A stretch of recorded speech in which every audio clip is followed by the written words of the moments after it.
Hi friends, ఈరోజు వార్తల్లోని ముఖ్యాంశాలను పరిశీలిద్దాం. ముందుగా ఈనాడు, సాక్షి, ఆంధ్రజ్యోతి వార్తాపత్రికల్లోని ప్రధాన అంశాలని మనం గమనిద్దాం. ముందుగా ఈనాడు. ధన్ఖడ్ అనూహ్య రాజీనామా. పార్లమెంటు సమావేశాల వేళ ఉపరాష్ట్ర పదవికి గుడ్ బై. అనారోగ్య కారణాలు వెల్లడి. ఇంకా 2 ఏళ్ల పదవీకాలం ఉన్న వైదొలిగిన రాజ్యసభ చైర్మన్. స్వతంత్ర భారత చరిత్రలో ఇది 3వసారి. ఉపరాష్ట్ర పదవికి జగదీష్ ధన్ఖడ్ సోమవారం రాత్రి రాజీనామా చేశారు. రాజ్యసభ చైర్మన్ హోదాలో పార్లమెంటు వర్గాల సమావేశాల తొలి రోజున కార్యక్రమాలను సజావుగా నిర్వహించిన ఆయన రాత్రికల్లా అనూహ్యంగా రాజీనామా లేఖను రాష్ట్రపతి ద్రౌపది ముర్ముకు పంపారు. ఈయన అనారోగ్య కారణాల వల్ల రాజీనామా చేశారని ఈయన వివరించారు. ఈయన 2022 ఆగస్టు 11 ఉపరాష్ట్రపతిగా బాధ్యతలు చేపట్టిన ధన్ఖడ్ 2027 ఆగస్టు వరకు పదవీకాలం ఉంది. అయితే ఈయన 2 ఏళ్ల 344 రోజులు అంటే దాదాపుగా 3 సంవత్సరాలు మాత్రమే పదవీకాలం. 3 సంవత్సరాల లోనే ఈయన వైదొలగాలని నిర్ణయించుకున్నారు. ఓకే, ఇట్ ఈస్ 74 ఏళ్ల ధన్ఖడ్ ఉపరాష్ట్రపతిగా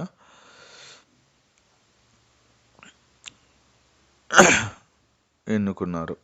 ఓకే, ఇంకో ముఖ్యమైన అంశం ముడుపుల ముఠాతో జగన్ సన్నిహితుల భేటీలు. డెన్ల ఇన్ఛార్జీలతో నిత్యం సంప్రదింపులు. మిథున్ రెడ్డి, విజయసాయిరెడ్డి, గోవిందప్ప బాలాజీల గుట్టురట్టు అనే ప్రధాన అంశాన్ని మనం చూస్తున్నాం. వీరి ద్వారానే జగన్ ముడుపులు చేరినట్లు ఇప్పటికే వెలుగులేకి. రాజ్ కసిరెడ్డి, చాణక్య, సైఫ్, ప్రణయ్ ప్రకాష్, వెంకటేష్ నాయుడుల సమావేశాలు. హైదరాబాద్ తాడేపల్లిలో కలిసేవాళ్ళు. సెల్ టవర్ లొకేషన్ల ఆధారంగా నిగ్గు తేల్చిన సిట్. అక్షాంశాలు రేఖాంశాల ఆధారంగా నిరూపించిన అధికారులు. ప్రాథమిక అభియోగ పత్రంలో సమగ్ర వివరాలు. ఇంకా నెక్స్ట్ చూస్తే జస్టిస్ వర్మ అభిశంసన ప్రక్రియ మొదలు. తీర్మానాలపై 152 మంది లోక్సభ సభ్యులు, 63 మంది రాజ్యసభ సంతకాలు. మొదలైన వర్షాకాల సమావేశాలు. ఓకే, కమ్యూనిస్టు యోధుడు అచ్యుతానంద్ అనుమత. 4 రోజులుగా చికిత్స పొందుతున్న 101 ఏళ్ల విఎస్. ఈ అంశాన్ని ప్రధానంగా మనం చూడవచ్చు. వివేక హత్య కేసులో తదుపరి దర్యాప్తు అవసరమా కాదా? మీ అభిప్రాయం చెప్పండి. సిబిఐకి సుప్రీంకోర్టు ఆదేశం. దాని ఆధారంగా నిందితుల బెయిల్పై నిర్ణయం వెలువరిస్తామని స్పష్టీకరణ. ఎలక్ట్రానిక్ రంగంలో 88 లక్షల కోట్ల పెట్టుబడులను ఆకర్షించాలి. సీఎం చంద్రబాబు. బెట్టింగ్ యాప్ల ప్రచార కేసులో విచారణకు రండి. సినీ ప్రముఖులకు ఈడీ నోటీసులు. మొక్కలు పెంచారు, మరణం తర్వాత జీవించారు. తాళ్ళూరు అడ్డరోడ్లోని కిలోమీటర్ల మేర రోడ్డుకి ఇరువైపులా మర్రి చెట్లు, మొక్కలు నాటిన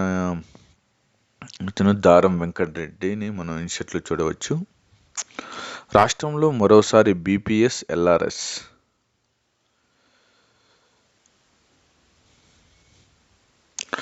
ఆర్టీసీ బస్సుల్లో మహిళలకు 0 ఫేర్ టికెట్ జారీ. రాయితీ వివరాలు ఉండాలి. ముఖ్యమంత్రి.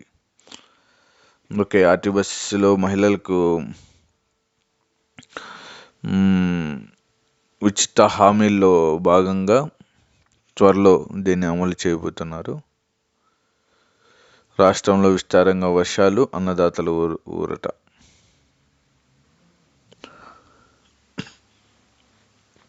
ఇవి ఈనాడులో ప్రధానంగా పేర్కొన్న ముఖ్యమైన అంశాలు.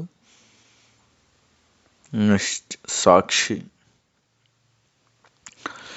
సిట్ లేని మద్యం స్కామ్పై సిట్ కట్టుకథలు. జరగని స్కామ్లో 3,500 కోట్ల దోపిడీ అంటూ వేదాల విక్రమార్క కథ. సిట్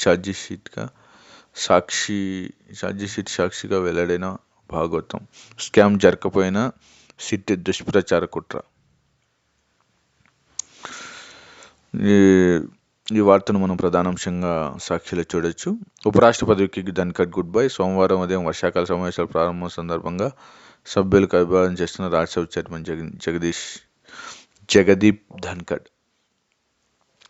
పార్లమెంటు వర్షాకాల సమావేశాలు అనూహ్య నిర్ణయం. అనారోగ్య కారణాలతో పదవి వీడుతున్నట్లు ప్రకటన. రాజీనామా లేఖను రాష్ట్రపతి ద్రౌపది ముర్ముకు పంపిన జగదీప్ ధన్కడ్. తదుపరి ఉపరాష్ట్రపతి ఎవరన్న దానిపై మొదలైన చర్చ. డీజీపీ గుప్తా పంతానికే పచ్చ జెండా.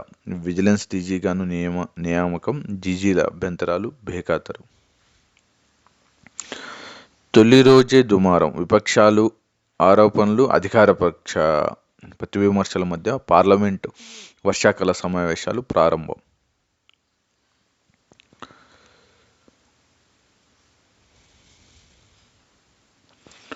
ఈ వార్తను చూడొచ్చు. పార్లమెంటు సమావేశాల ప్రారంభంలోనే ఇరుపక్షాల వాదన మొదలైందని మనం చూడవచ్చు. రాజకీయ యుద్ధాల్లో మిమ్మల్ని ఎందుకు వాడుతున్నారు? ఎన్ఫోర్స్మెంట్ డైరెక్ట్ దుర్వినియోగం అవుతుంది. కర్ణాటక సీఎం సిద్ధరామయ్య భార్యకు సమన్ల అంశంలో హైకోర్టు నిర్ణయాన్ని సమర్థించిన సుప్రీంకోర్టు. హైకోర్టు తీర్పును సవాల్ చేసిన కేంద్రాన్ని తప్పుపట్టిన ధర్మాసనం. ఈడీ పిటిషన్ను కొట్టేసిన సుప్రీంకోర్టు.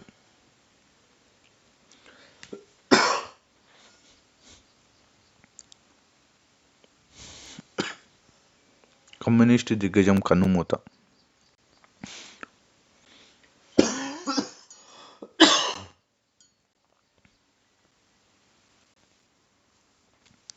నూట 1 ఏళ్ల వయసులో అనారోగ్యంతో కేరళ మాజీ సీఎం విఎస్ అచ్యుతానంద్ తుదిశ్వాస. 8 దశాబ్దాల పాటు రాజకీయాల్లో కొనసాగిన గొప్ప ప్రజానాయకుడు. 7 సార్లు ఎమ్మెల్యే గెలుపు. 2006లో 82 ఏళ్ల వయసులో తొలిసారి సీఎంగా పగ్గాలు. సిపిఐ నుంచి బయటకు వచ్చి సిపిఎంను స్థాపించిన 32 మంది నేతల్లో ఒకరు.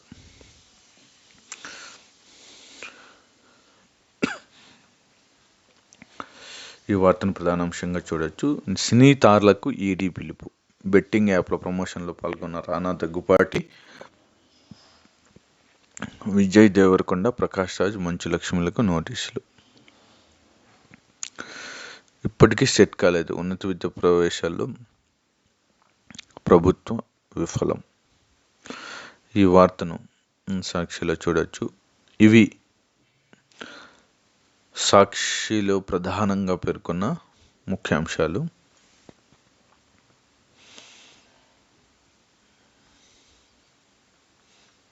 నెక్స్ట్ ఆంధ్రజ్యోతి.